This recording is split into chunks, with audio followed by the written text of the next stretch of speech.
In this section, we review the case study given to illustrate best practices in communicating public health recommendations based on modeling outputs. This exercise refers to the previous case study about surge staffing in hospitals.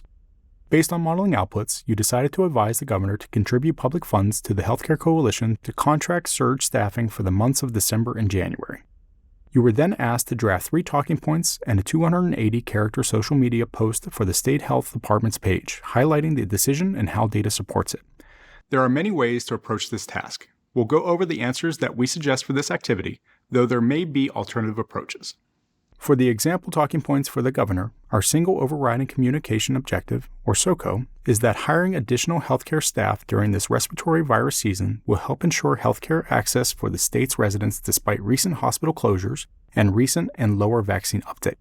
Additionally, based on surveillance data from prior seasons, modeling results, and discussion with healthcare partners, we estimate that the healthcare demand will be the highest in December and January.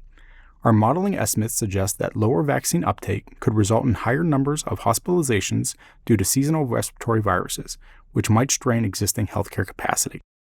The top talking point emphasizes the public health issue and how it can be resolved. Then, we acknowledge data and recognize the subject matter expertise of partners that have led to the decision. We finally acknowledge what may change or happen in the future and that there is uncertainty, which is a key element of communicating modeling outputs. We've included an example social media post as well that we'll break down in the next slides. It says, to minimize disruption to healthcare services this winter, the governor has partnered with the Healthcare Coalition to hire extra healthcare professionals for the state.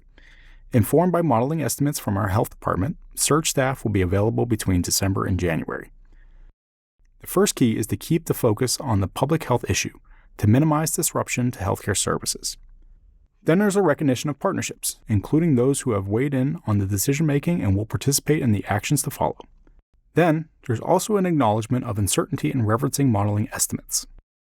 And finally, if you are able to, you can include a bonus statement as a call to action, which is encouraging readers to protect themselves from respiratory viruses with core prevention strategies like immunizations, washing hands, and improving airflow. As mentioned, these answers are just examples. You may have come up with quite a few others. You can keep these references in mind when you're creating messaging and social media posts around your forecasting and modeling work.